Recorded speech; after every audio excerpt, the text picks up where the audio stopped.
6월 8일 월요일. 법보다 높은 것. 조선시대 어느 고을에 원칙을 몹시 좋아하는 젊은 서리가 있었습니다. 무슨 일만 생기면 장부를 펼쳐 들고 말했습니다. 규정대로 해야 합니다. 법대로 처리해야 합니다.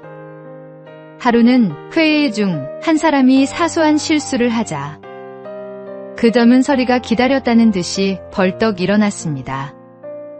그러자 원로 선비가 빙그레 웃으며 물었습니다. 자네 말이 맞네. 그런데 지난달 창고 열쇠를 잃어버려 온 고을 사람을 한나절 기다리게 한 사람이 누구였지? 젊은 서리의 얼굴이 붉어졌습니다. 선비가 다시 말했습니다. 장부에 먹물을 엎질러 쌀 3가마니를 30가마니로 적은 사람은 누구였나? 방 안 사람들이 슬며시 웃음을 참았습니다. 선비가 조용히 말했습니다. 우리가 정말 법대로만 산다면 이 자리에서 먼저 벌 받을 사람이 한둘이 아니네. 법을 세우되 사람을 살리는 마음을 잃지 말아야 하네. 주님께서 우리를 은혜로 품어주셨듯이 우리도 다른 사람을 은혜로 대해야 합니다. 이해되지 않는 일이 생기고 말하고 싶은 순간도 찾아옵니다. 그러나 보아도 못 본 것처럼, 들어도 듣지 않은 것처럼 침묵해야 할 때 하나님의 은총을 기억하며 사람을 살리는 마음으로 대처하십시오. 오늘의 말씀. 긍휼은 심판을 이기고 자랑하느니라. 오늘의 만나. 나를 향한 주님의 은혜를 기억할 때 비로소 다른 사람의 허물을 덮을 수 있습니다.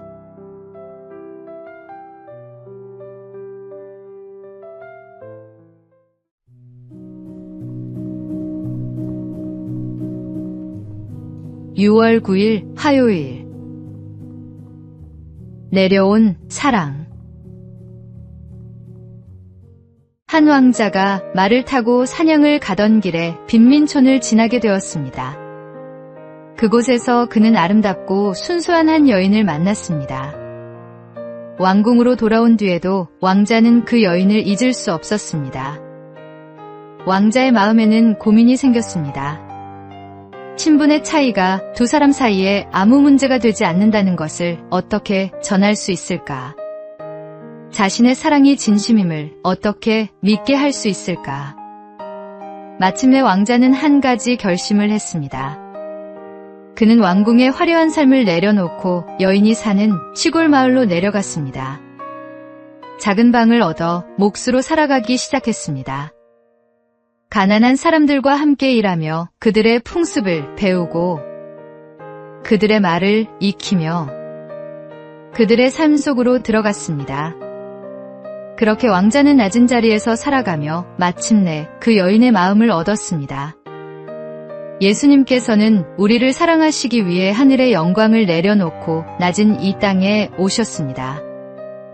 우리의 연약함을 아시고 죄와 아픔을 친히 담당해 주셨습니다. 말씀이 육신이 되어 우리 가운데 거하신 그 사랑.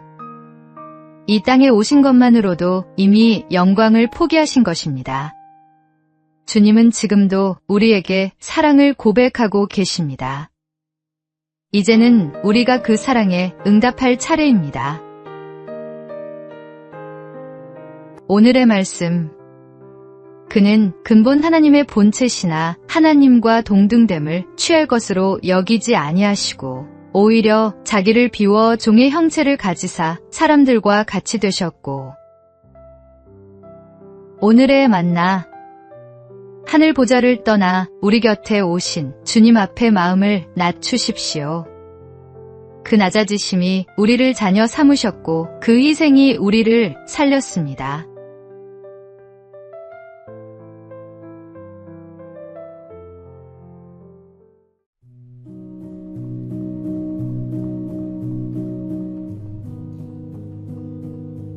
(6월 10일) 수요일. 코와 눈의 다툼. 사이좋게 자기 역할을 감당하던 코와 눈이 어느 날부터 서로를 못마땅하게 여기더니 마침내 다투고 말았습니다. 먼저 코가 눈을 향해 말했습니다. 너는 얼굴 안쪽으로 쑥 들어가 있어서 볼품이 없어. 얼굴이 예뻐 보이는 건 내가 이렇게 오뚝하게 나와 있기 때문이야. 눈은 몹시 화가 나 눈꺼풀을 내려버렸습니다. 그러자 앞을 보지 못한 얼굴은 넘어지고 말았고 코는 바닥에 부딪혀 피가 났습니다. 코피를 솜으로 틀어막은 코는 억울한 마음에 단단히 마음을 먹고 냄새 맡기를 멈추었습니다. 그러자 볼 줄만 알던 눈은 겉모습만 보고 먹어서는 안 될 음식을 먹고 말았습니다. 사람은 누구나 자기만의 역할과 쓰임이 있습니다. 겉으로 더 돋보이는 사람이 있고 보이지 않는 자리에서 필요한 일을 감당하는 사람도 있습니다. 어느 한쪽이 중요하고 다른 한쪽은 하찮은 것이 아닙니다. 서로의 자리가 다를 뿐 모두가 함께할 때 비로소 온전한 모습이 됩니다. 우리 공동체도 마찬가지입니다. 잘 보이는 섬김과 보이지 않는 섬김이 함께 어우러질 때 아름다운 교회가 됩니다. 내 자리와 다른 사람의 자리가 다름을 인정하고 서로를 존중하며 세워줄 때 하나님의 몸된 교회는 더욱 건강하게 세워져 갑니다. 오늘의 말씀. 몸은 하나인데 많은 지체가 있고 몸의 지체가 많으나 한 몸임과 같이 그리스도도 그러하니라. 오늘의 만나. 내 역할이 돋보이지 않는다고 낙심하지 마십시오. 보이는 자리와 보이지 않는 자리가 함께 어우러질 때 공동체는 더욱 건강해집니다.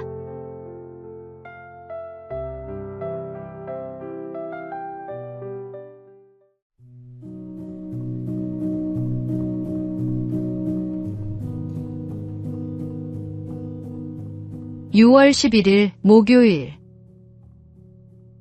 5분의 무게.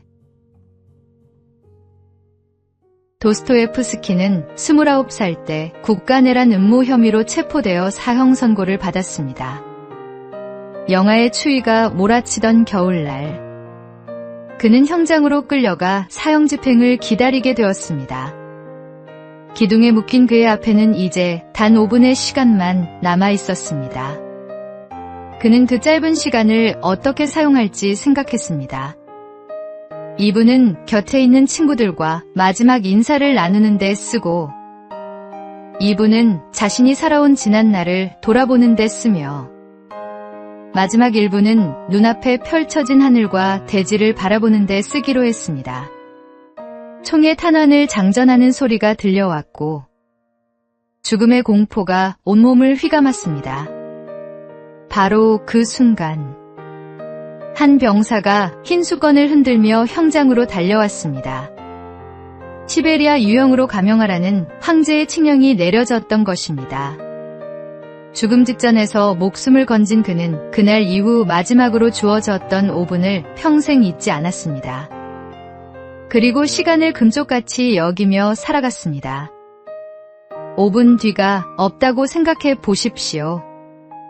우리는 결코 1분의 시간도 함부로 흘려보내지 못할 것입니다. 오늘 주어진 시간은 당연한 것이 아니라 하나님께서 허락하신 귀한 선물입니다. 지금 이 순간을 헛되이 보내지 말고 감사와 믿음으로 살아가시기 바랍니다. 오늘의 말씀. 세월을 아끼라 때가 악하니라. 오늘의 만나. 오늘 하루가 마지막이라면 당신은 무엇을 가장 먼저 하겠습니까? 그 답이 당신이 진정으로 소중히 여기는 것을 알려줍니다.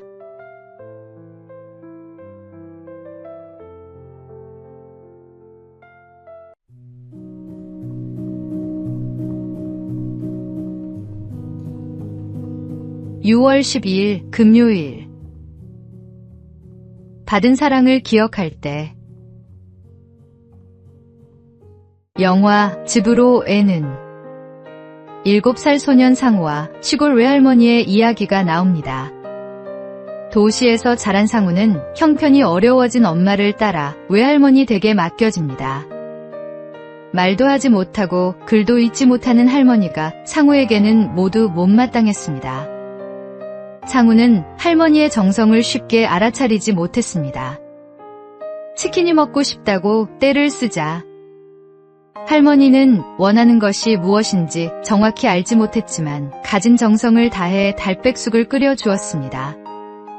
그러나 상우는 그것이 자신이 원한 치킨이 아니라며 화를 냈습니다. 그럼에도 할머니는 나무라기보다 묵묵히 품어주었습니다. 투정을 부려도 버릇없이 굴어도 할머니는 말없는 사랑으로 손자를 돌보았습니다. 처음에는 받는 것만 당연하게 여기던 상우의 마음도 시간이 지나며 조금씩 열리기 시작했습니다.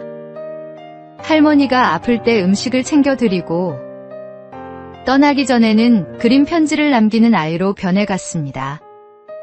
사랑을 받기만 할 때 사람은 쉽게 자기중심적이 됩니다. 그러나 참된 사랑을 경험한 사람은 어느 순간 깨닫습니다.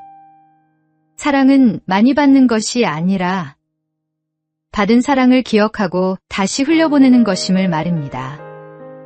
하나님께 받은 사랑을 이웃에게 나누는 자리로 나아갈 때 우리의 믿음은 자라납니다. 오늘의 말씀. 사랑하는 자들아, 하나님이 이같이 우리를 사랑하셨은즉 우리도 서로 사랑하는 것이 마땅하도다. 오늘의 만나. 사랑받는 사람이 되는 것도 복이지만 사랑할 줄 아는 사람이 되는 것은 더 큰 은혜입니다.